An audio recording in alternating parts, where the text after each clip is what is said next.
All right. Thank you, everybody, for being able to come. Today, we are honored to have Marina Meila here. She's a professor at University of Washington, studies a large number of fields in machine learning and supervised and unsupervised learning, clustering, statistics. Yeah, so today she'll be talking about some fascinating topics in manifold learning. Marina, please take it away. Thank you very much for the opportunity to be here. I want to say that I encourage, this is an intimate setting, even though it's spread over a continent.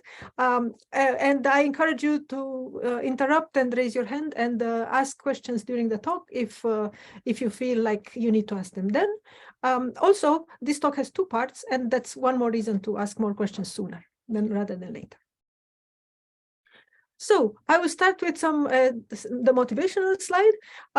We know that for many decades and a small number of centuries now, mathematics and sciences have had this very productive symbiosis, where mathematics was the language and created the models, and sciences expressed the laws of nature in these models. And then rather recently,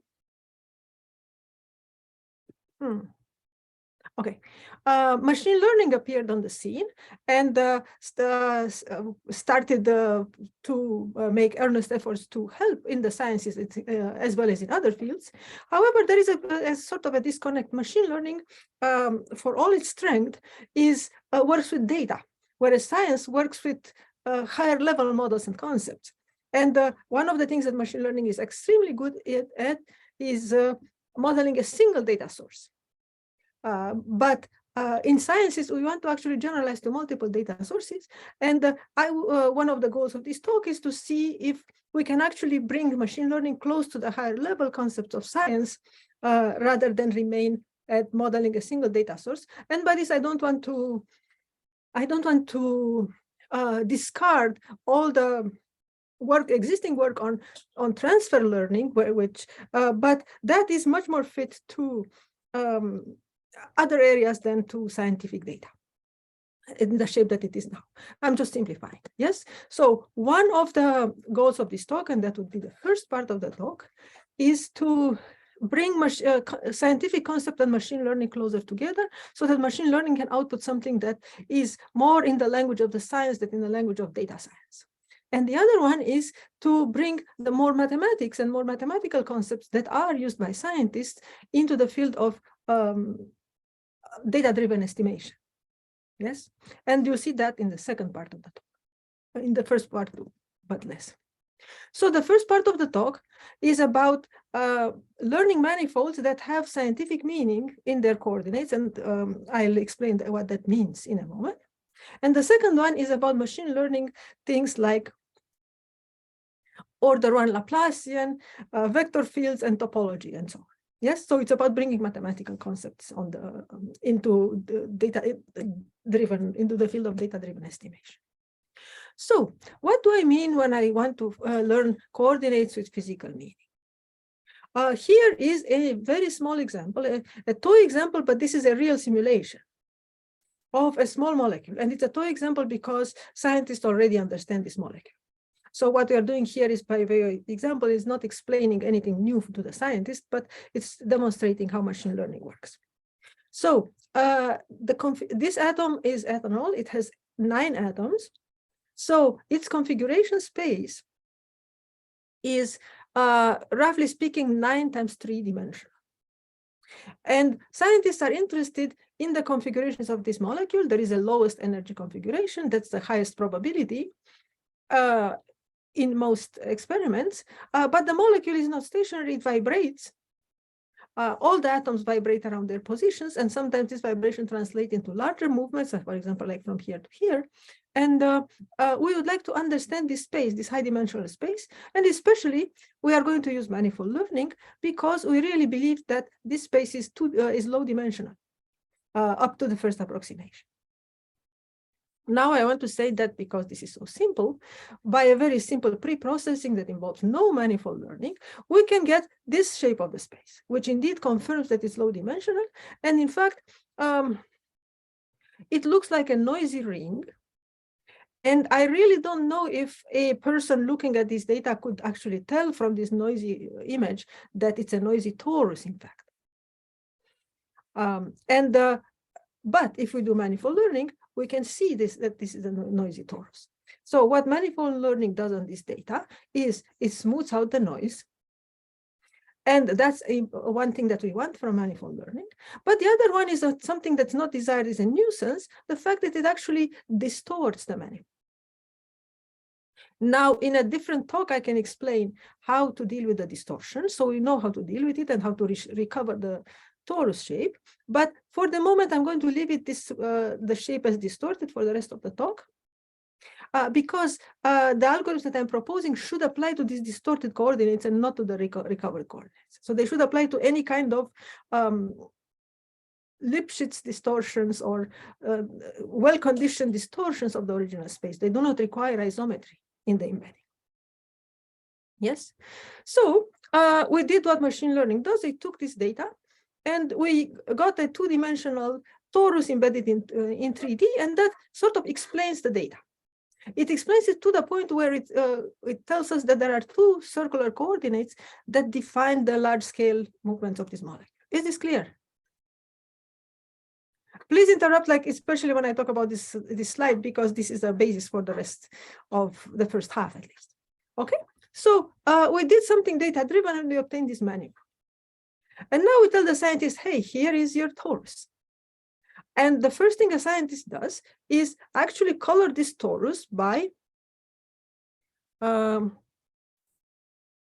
certain angles, by certain dihedral angles in the manifold. I'm going to explain what that is. And when they do this coloring, they notice that one of the angles they choose represents the horizontal generator, and the other angle represents the vertical generator of the torus. Now, what are these special angles in the molecule? They are marked by yellow and purple here. And the yellow represents the rotation of this group. This is a methyl group with respect to the middle atom. And the purple represents the rotation of the oxygen OH group with respect to the other atom. So I think red corresponds to here, and yellow corresponds to the other one. So they are inverted. Yes. So the scientists have discovered just by plotting, by visualizing these torsions on the data, that these are that have explained the manifold. They explain that basically the main large-scale movement of this molecule are rotations around these two axes that are actually representing the molecular atom. Yeah. This is the normal pace of science or class, but in this molecule, if you count them, there are more than 100 possible torsions. And I think that machine learning should actually do more than just present the manifold and a plotting function to plot these functions that the scientists change and let a graduate student do the work. Especially that you can see immediately the limitations of visualization. As soon as this molecule becomes bigger, it takes an army of grad students to actually find something interesting, something not expected. So it takes an army of people, of highly trained people, and it takes also a lot of prior knowledge. So if you put too much prior knowledge in a problem, you're not going to discover the surprising things. So for all these reasons, I'm going to try to show how we can discover these figures automatically. Yes, so I would like the scientist to tell me, hey, compute all the torsions in this molecule, as many as they are, and then find which of those two, and I kind of expect that the torsions will be the coordinates, and then find which ones are actually coordinates to this manifold. And that it would mean that I now have coordinates with physical meaning to the manifold. So I'm looking for a change of coordinates of a special kind. This slide just summarizes what I said. We have the scientific language, and torsions are, these dihedral angles are part of the scientific language, are what this part of chemistry deals in. We have data, and from here we have some machine learned data-driven coordinates. And we want to put them together and get different coordinates for this manifold that we learn that are selected from this set of torsions. Yeah. Okay, so now you must be familiar possibly with sparse recovery of various kinds. This is a sparse recovery problem. We have a large dictionary of variables of scientific interest. We believe that in the dictionary there are two coordinates, and that these two coordinates can actually represent or replace the arbitrary abstract coordinates produced by the manifold learning algorithm. Yeah. Okay. And this I call an explanation. So there are many ways to define explanation, but this would be one of them, because now the whole manifold is explained, is described in the coordinates in the language of the domain. Okay. So now I said this is a sparse recovery, but what kind of sparse recovery it is? I want to replace these blue coordinates phi, the ones defined by the manifold learning, with the red coordinates, which are the torsions from G. Now, in manifold learning language, this means a change of coordinates. So I'm looking for a function h, which is the change of coordinate change, which should be invertible and smoothly invertible. Yeah, so we're dealing only with smooth functions. Yeah, that's what I'm looking. And because this manifold is two-dimensional, I'm looking for just two functions. So I happen to know what the sparsity is, but I know the dictionary, but I know nothing else. So it's fine. We have a sparse linear regression. By the way, again, here is a good time to stop with questions. All right. But we have a lot of challenges. First of all, this is a nonlinear regression. It's not a linear regression. It's also a regression in function space.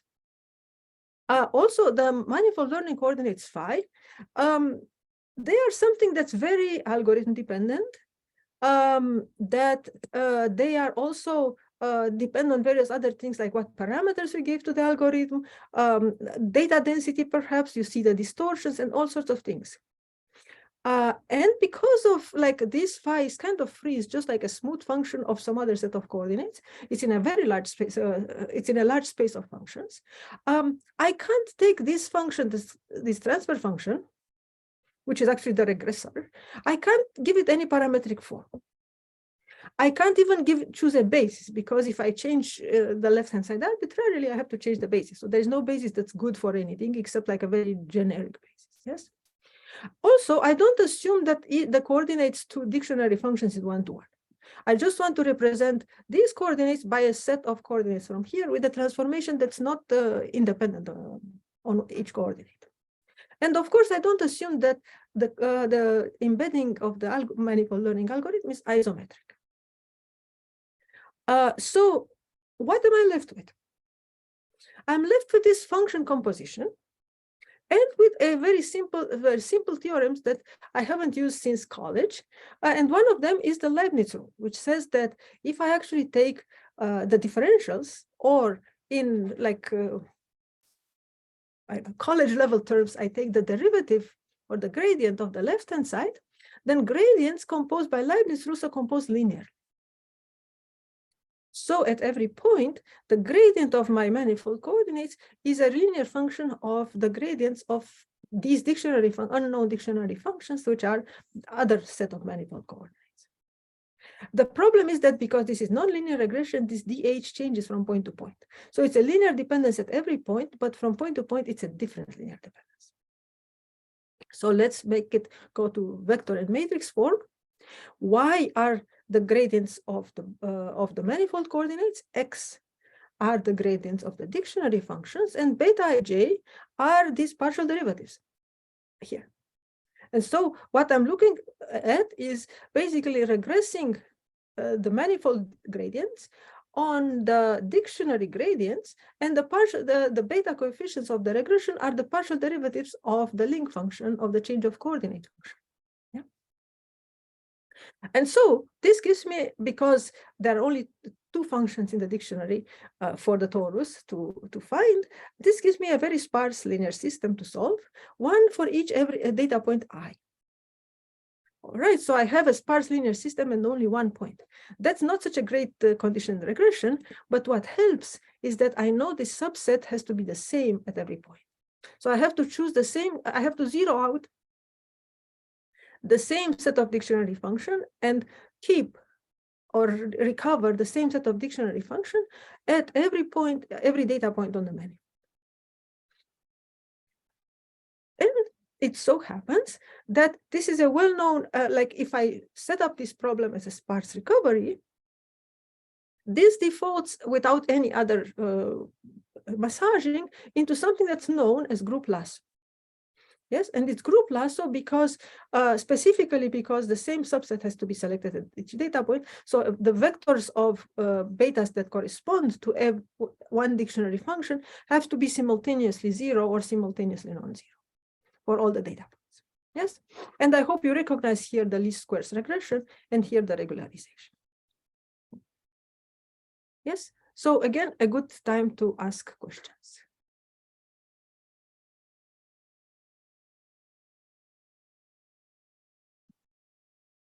Then let's go over quickly over the algorithm, what we are given and what we want to estimate. We are given an embedding. We are given the intrinsic dimension that can be estimated. We keep the data, we'll see why. And we are given a set of dictionary functions that we can compute analytically at every point. And the first thing is to estimate the tangent subspace. And that's because gradients on a manifold live in the tangent subspace of the manifold. Then we have to get the gradients. And so for the dictionary function, we project the functions on the tangent space. And that's the gradient, the manifold gradient of these functions. Then there is a step that I'm going to gloss over, but feel free to ask me how I do it, which is how do I estimate the gradients of the coordinate functions? And that's tricky and interesting. And after you learn it, it's obvious. But this is another contribution of my students to this work. And now that we have, we have the x, the covariates, we have phi, we have the functions, the y's that we want to regress. Now we are ready to do group lasso, and we enter the effect, all the gradients for y and x at every point, and the dimension. And the dimension serves as sparsity. So we are going to select those coordinates, the d coordinates that are, we're going to choose the lambda by selecting d. Yes, so we are going to choose the lambda that selects exactly d coordinates. And then out of all this, we only output the subset, the support.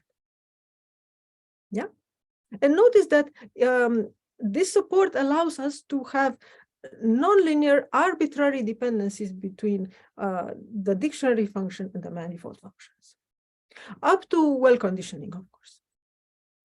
So this is a regularization path for lasso to demonstrate how this problem works on a small example. So the example is small also because I have a dictionary of 4 functions, the true functions, which are blue, purple and blue, and then 2 other torsions that are not part of the dictionary. So there are torsions in 2 other torsions. And if we look at this graph combined, here is lambda, and here is how the coefficients decay. So there is an interval here between 10 to the second and 10 to the third, where there are only 2 coordinates selected, and these are the 2 angles that represent the manifold. These other plots represent separately the beta coefficients for each of the 3. So the embedding of a torus has 3 coordinates, phi 1, phi 2, phi 3, because it's in 3 dimensions. And we detect 2 coordinates because the torsions are circular coordinates. And so only 2 are necessary and sufficient. Yes. And so this also shows that for this particular problem, this is not true in general. There's no reason for this to be true in general. But for this particular problem, the pale blue coordinate is associated with this particular torsion, the vertical torsion, the smaller circle of the torus, and the purple coordinate is associated with these other 2 and creates the horizontal generator of the torus. Yeah. So this just demonstrates how the problem works, how the algorithm works on data. And this is actually real data with definitely not IID noise, actually very structured noise, because the noise in this problem is represents the other modes of vibration of this molecule. So it's not measurement noise. It's actually this is actually a multi-scale system that we observe and model. Okay. Feel free to slow me down and ask me about the results, but we have consistency results of two kinds. One is, when is recovery unique in function space? What kind of set of functions are we supposed to give input so that we get a single support? And this result looks very much like the implicit function theorem or the inverse function theorem. It says that basically the rank of the set has to be full rank, and there should be no other full rank set that can express the manifold. But to get it is not so simple, and that's because like the technical detail that I'm glossing over is the following fact, that in the inverse function theorem, for example, we know that there exists a neighborhood where if the Jacobian is non-null, we have an inversion, which means an implicit function between one set of coordinates and the others, but exists a neighborhood allows for any arbitrary small neighborhoods. So we had to also prove that on a manifold with certain smoothness condition, these neighborhoods can be large enough so that we can glue them together from data point to data point to actually cover the whole manifold, so that you can make a set of an atlas from these neighborhoods.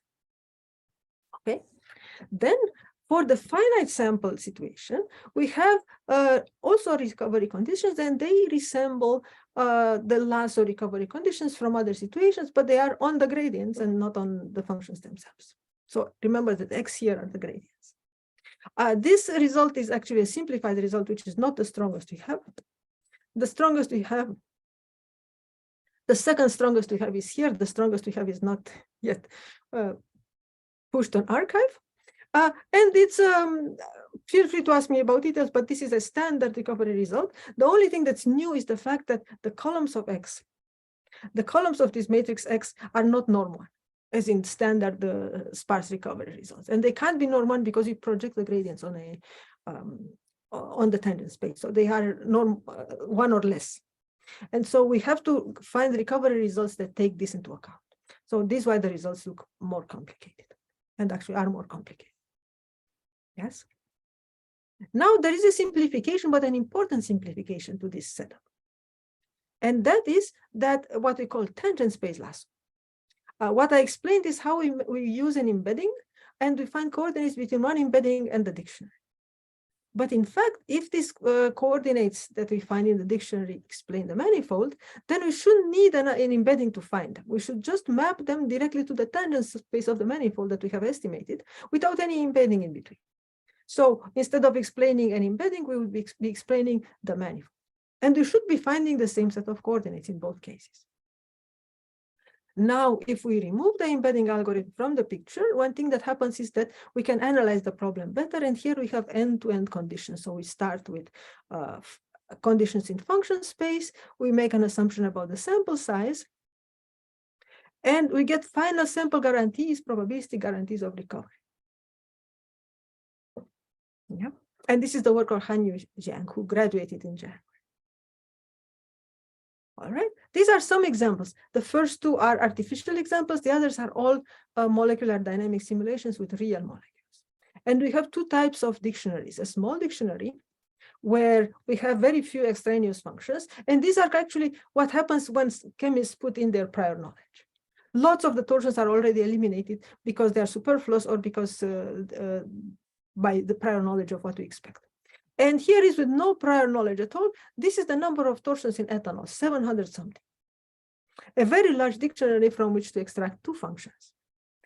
And in the results that I'm going to skip on the next page, we show that for the small dictionary, let me see. I only have the large results, yes? But in brief, the problem is here we can recover in noise the correct coordinates for the small dictionaries. In the large dictionary, Lasso itself actually is known not to work at these high levels of regularization. And so we use a we use a standard method for large dictionaries, which is a two-step method, so that a two-step method, and with that we get results that are actually fairly positive, not perfect recovery, but fairly good recovery. Again, please ask me to return to these results if you are interested directly in what we do here, because it's neat. This is Sam Cole has done this, and it's pretty neat.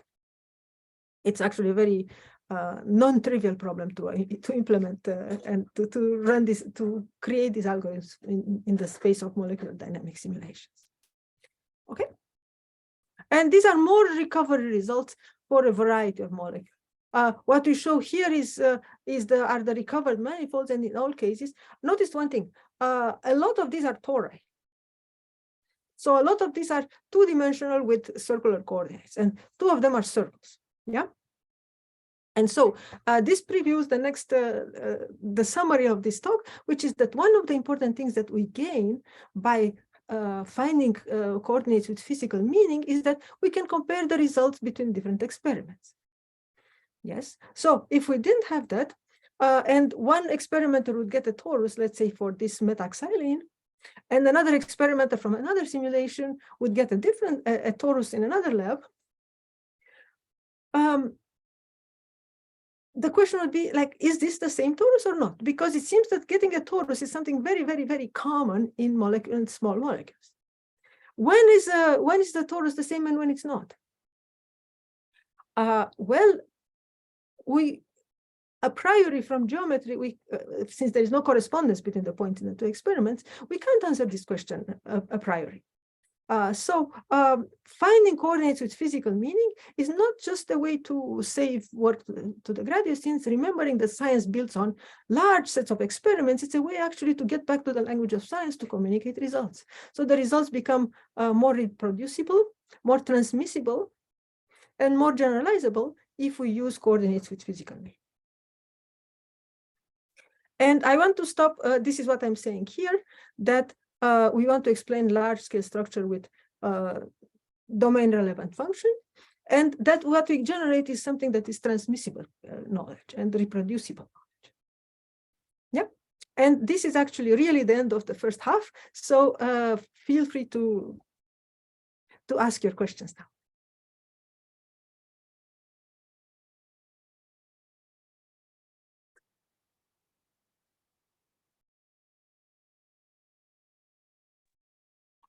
Yeah, sorry, I have a question. Sure, I hear you. All of these images that we're showing of tori, it seems they're embedded in three-dimensional space, but like mathematically, how do we know that they're specifically tori without just looking at them? Or what if we have a more complicated, higher dimensional, let's say 5-dimensional manifold, where a visual representation would be very difficult? How could I figure out the topology or any other structure of the manifold? That's a very good question, very insightful question. Indeed, we are doing all this because we expect there are many cases where that we can't visualize. And the answer is that melanaldehyde. Yes. So here, like this is a torus, but we can't even tell it's a torus because this torus has been twisted in 4 dimensions. Mm-hmm. So we use side information. So for instance, there are methods to estimate the dimension of a manifold. And I must tell you that on noisy data, so they have the manifold dimension estimation is a very easy problem without noise. Actually, the rate of convergence is super fast. Yes, but in noise, the story is completely different. And the dimension estimation, so we have actually tried several dimension estimation problems, and we haven't found one that's reliable. So we rely on dimension estimation, and we also rely on topological data analysis, which also is hampered by noise, but at least we get corroboration. Yes, so so topological data analysis can recognize it that also becomes more difficult in higher dimensions, but for like lower dimensional manifolds, it can confirm the topology that we expect. And the third thing, supposing that we didn't get the dimension right, or supposing that we did not put in the dictionary all that's needed, that's another possibility. This method would still work if only a subset of functions in the dictionary could be coordinates. Those would be found, but there will be like a big residual. Yeah. Did I answer the question? Yeah, I think that answered the question. Thank you. Okay. Anything else that I can answer now, or shall I proceed? You have a question in the chat. Somebody was Yes. asking, do you have any examples where you recover circular coordinates or coordinates that are not the wedge of some number of circles? Okay, so so these are circular coordinates just because we know they are circular coordinates, but this is not a method to recover circular coordinates by their topological mathematical definitions. This is something that I'm interested in doing, but I haven't actually gotten around to kind of take it set. So what you're asking, I think, is that if you give me a dictionary of circular coordinates, can I recover that? What I'm doing here is basically I'm ignoring the topology. Yes, I'm ignoring the fact that the coordinate is circular and that the topology is circular. And sort of this works at in these cases. Coordinates are not the wedge of some number of circles. Yes. So for example, so the answer is yes, they don't have to be the wedge. They can be, as I said, this H function can combine the coordinates in any way. And actually that's the strength of the method, is that this H function doesn't have to be, it can be like, think of these coordinates not as torsions, but maybe as temperature. Yes, in physics, temperature rarely enters as temperature to the power 1. Usually it's log of temperature or 1 over temperature or e to the -1 over temperature, all sorts of functional forms. In this method, we can put just temperature 1 coordinate, and as long as transformation, the Jacobian of the transformation is not ill-conditioned, we'll recover the fact that the temperature enters in the formula. Yes, not exactly by what in what expression, because you don't recover the expression of the change of coordinates, but we will recover the coordinate itself. Yes, and second, let me show you the malonaldehyde. Malonaldehyde is a great example. Okay, so in malonaldehyde, the coordinates in the embedding that we have are not the wedge of the circles. Yes, so because in our in reality, yes, if this was a flat torus in 4D, indeed it would be the wedge of the two torsions. But in the embedding that we have is actually a much more complicated expression. And the method is designed to recover arbitrary expressions. Okay, thank you for the question. Like very, very good question. Very interesting questions. I have one more question. Yeah, sure. Just to be clear, what exactly this torus is. So the original data for the ethanol, we're describing, I think, the position of each of the 9 different atoms, or each of the there's some sort of 9-dimensional or maybe 27-dimensional space. Yes, yes. And the data is a point cloud in this 27-dimensional space, and it's best described as a noisy 2-dimensional torus.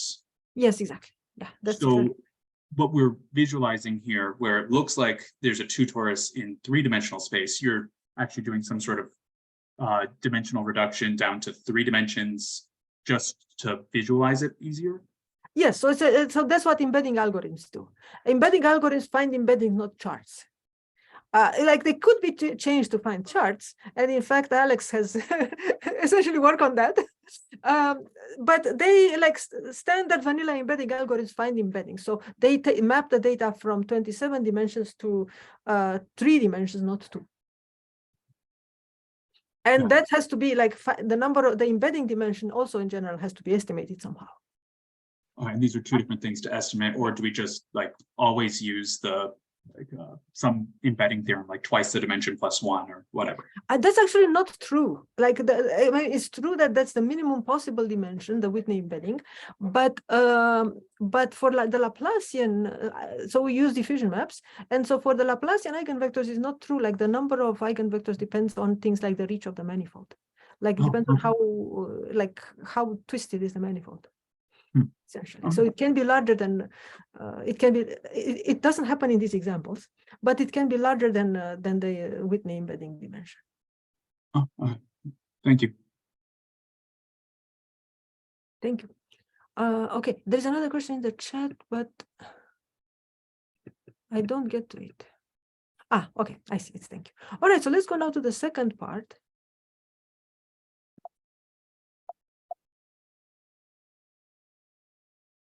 I wonder what's happening. Am I scribbling on the screen? No.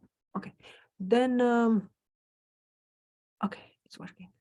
All right. So now this second part is not about physical meanings, is about learning more mathematical concepts from data. Yes. So people use like vector fields. And if you are familiar with the concept of applied mathematics, which are physical mathematics, vector fields and gradient fields and curl fields are like the bread and butter of this area. And but we can only use them or typically we need to know a model to compute all these vector fields and their decompositions on manifolds. What my goal is in this body of work is to estimate these concepts from data on a manifold that's comes from a point cloud. Maybe a point cloud so here is a point cloud. So sometimes it could be just a point cloud, and then we learn about the manifold and its first order Laplacian, which is a descriptor of the manifold itself. And sometimes we have a manifold with a vector field on it, like these Ocean Boys data sets. And in that case, we learn something about the manifold, the one first order Laplacian, and we also learn something about the vector field on the manifold. Yes, and these will be the things that I'm going to talk about. So first, we are going to find a way to estimate, a method to estimate the first order Laplacian. Then once we estimate it, its eigen-decomposition is called the Helmholtz-Hodge decomposition, and I very quickly will go over it. And then I'm going to give some examples, probably even quicker, of what we can do with this Laplacian, like smooth vector fields. And then the last thing we can I'm going to talk about is how from the Laplacian, its null space, the dimension of its null space represents the number of loops on a manifold. So a torus would have 2 loops, and this double torus will have 4 loops. And there is an interesting and hard problem in topology to find representative for these loops, short representatives for these loops, instead of just the dimension of the loop space. And so we have a contribution to that as well, which because it's a spectral algorithm, is much faster than the existing algorithms which work on simplicial complexes. Yes. So briefly, and I think for this audience, it's okay to be brief. The Laplace-Beltrami operator, the delta zero, is very important in manifold learning. We know how to estimate it without bias, and I'm only citing one piece of work. In fact, there is a large body of work, and it's one of the most studied quantities in manifold learning. And then we can use it not just for, we can obtain embedding. Data smoothing is a form of embedding is a form of data smoothing. We can use it for function approximation. We can use it to regularize functions on the manifold, and we can also do spectral clustering with it. And so this is what I propose to do here for the first order Laplacian. First, solve the estimation problem. Then show examples of smoothing semi-supervised learning for vector fields this time. And these are transcriptions, educated transcriptions of what already exists for scalar functions, and then do something that's similar to spectral clustering, which in this case is called manifold prime decomposition.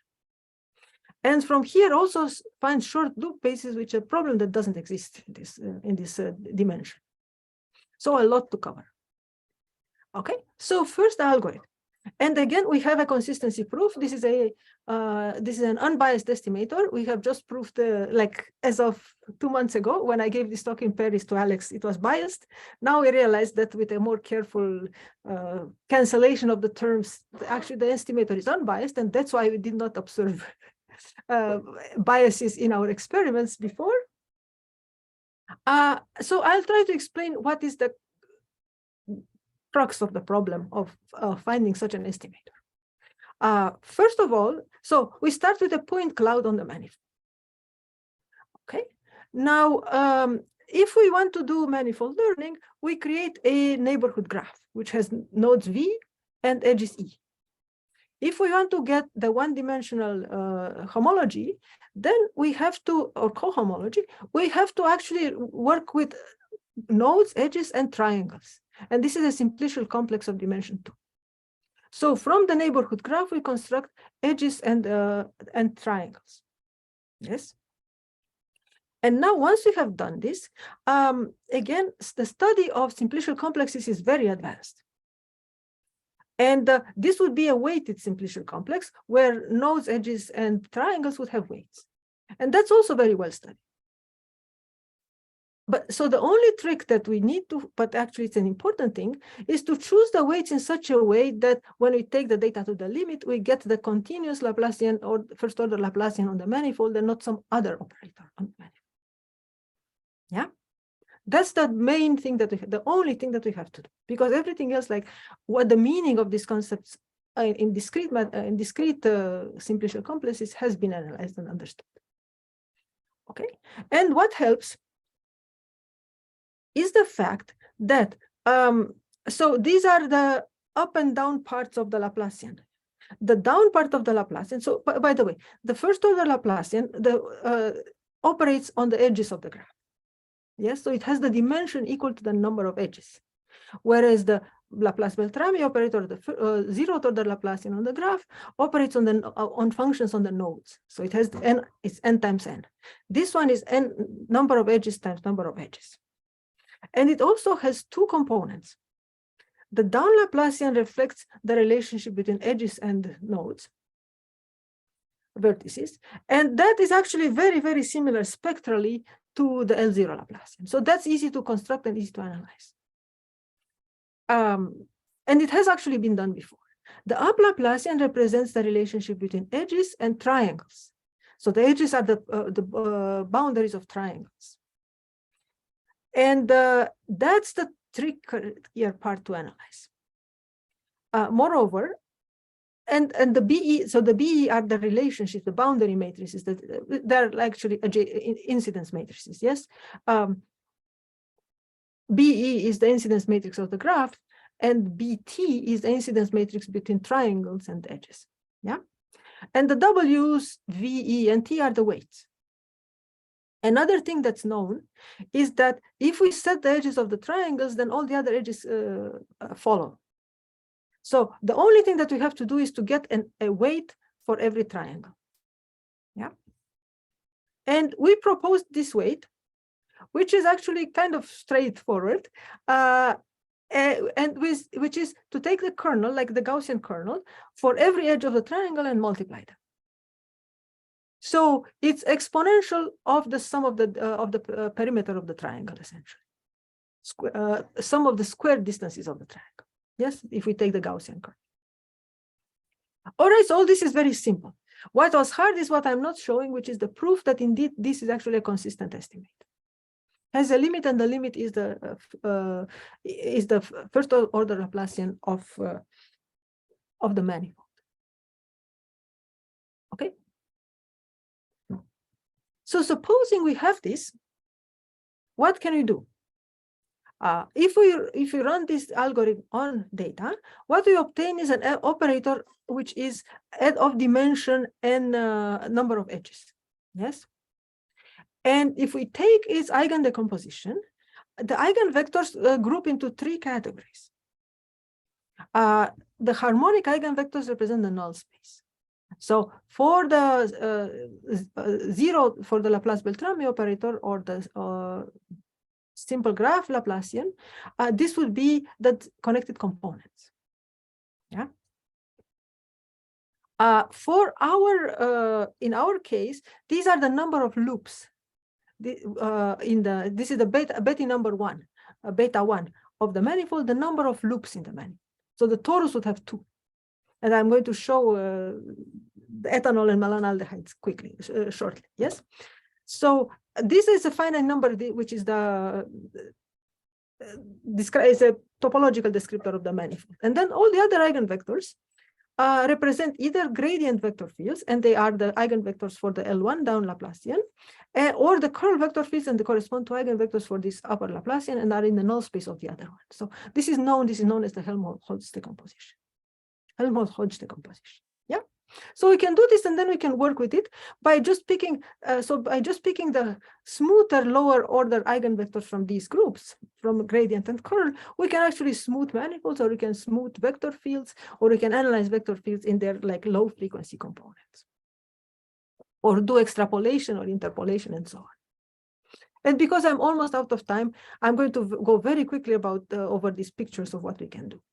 So here is a demonstration that we do it right. So this is these are the two. This is malonaldehyde, which is just like ethanol but has another oxygen, but the same topology. And what we show here in red is our estimator. And these are the vector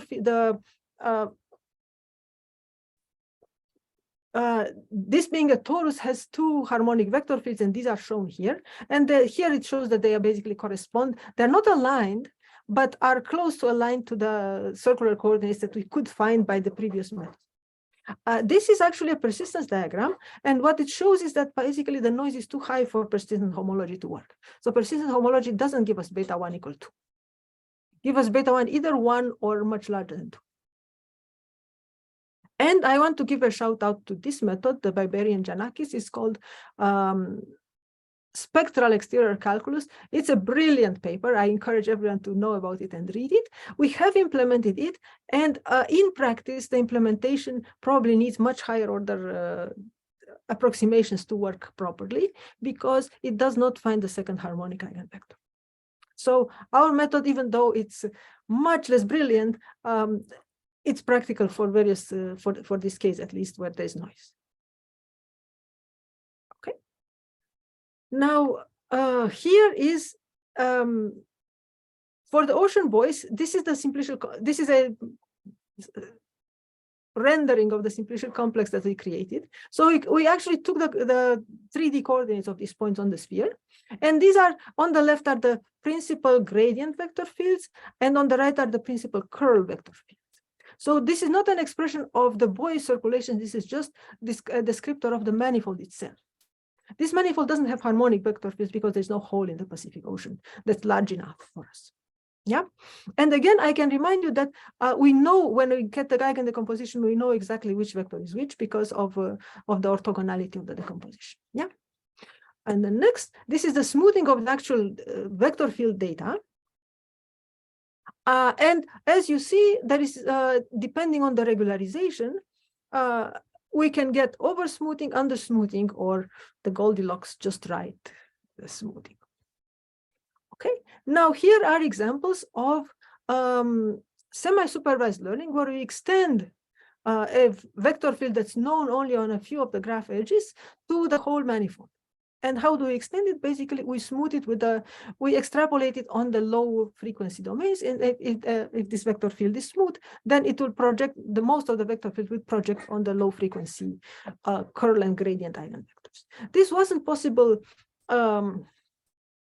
before because there was no, besides SEC, which is actually presented here and is the green, there was no other estimator for the order 1 Laplacian that was actually known to be consistent. Here is there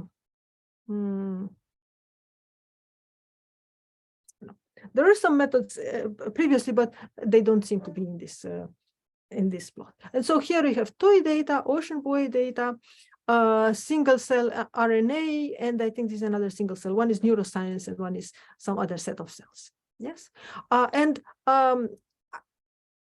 you can't see it at this speed, but I guarantee that our methods are like always at the top here. So they perform well in all the 4 examples. Okay, now in the remaining, okay, so I'm almost out of time. So I'm going to just describe very quickly what's the idea and what we can show the results. Yeah, so there is something, so as I said, in manifolds can be analyzed in various ways. And one of the things that is well known is that from topological data analysis or from the zeroth Laplacian, we can easily find the connected components of a manifold. But there is some other decomposition that's not into connected components. It's what's called the connected sum or the prime decomposition of the manifold. And that's actually a much more subtle and decomposition. It means that we can actually, the decomposition is the inverse of gluing. And what happens here, this kind of gluing is gluing by actually identifying two patches that have basically trivial topology. So it's a gluing that doesn't affect the individual topology of each of the manifold, just adds them together, like there's a direct sum in some sense. Yeah.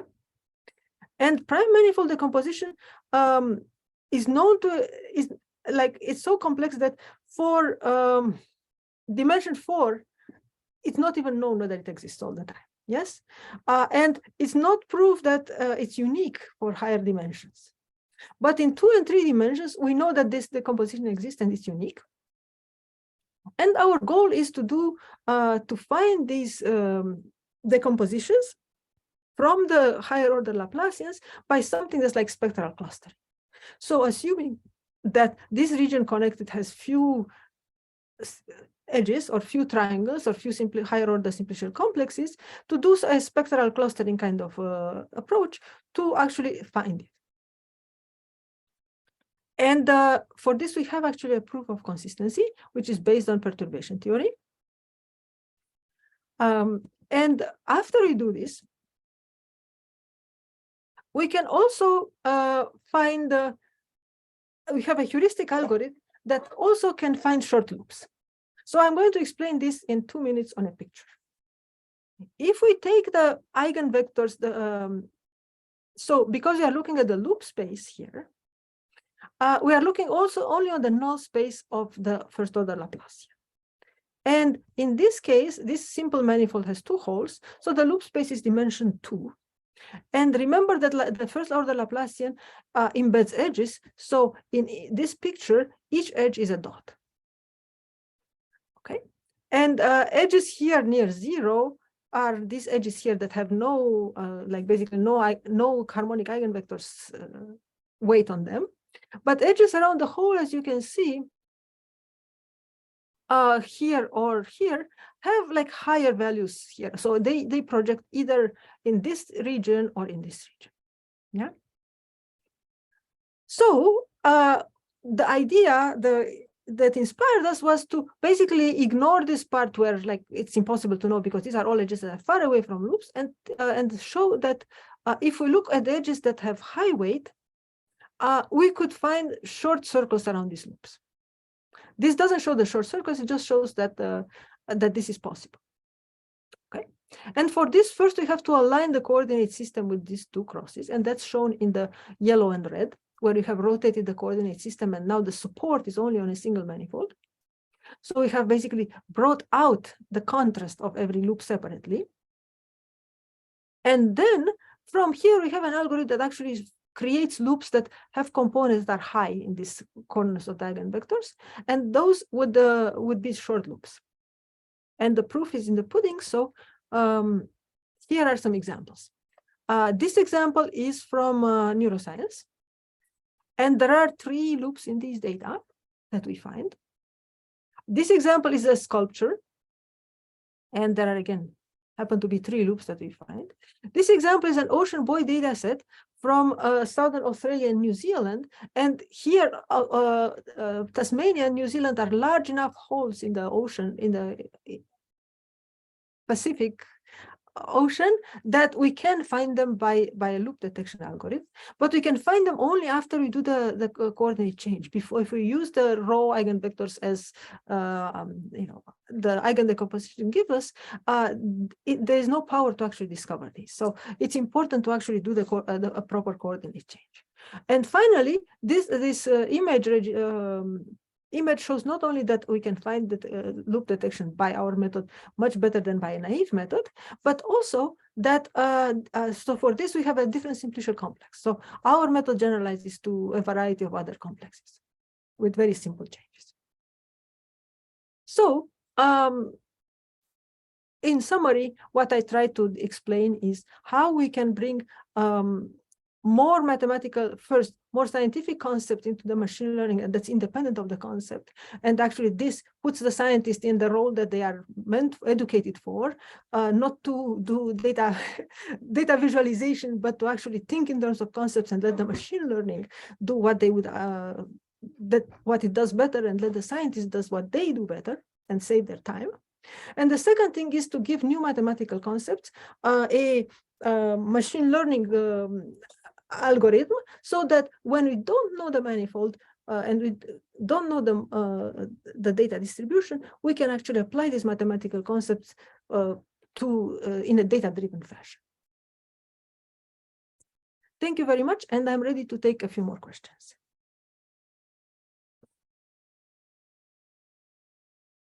Wonderful. So I'll thank the speaker. Yeah, I think I saw somebody on mute. If you have a question, go for it. Yeah, I have a question.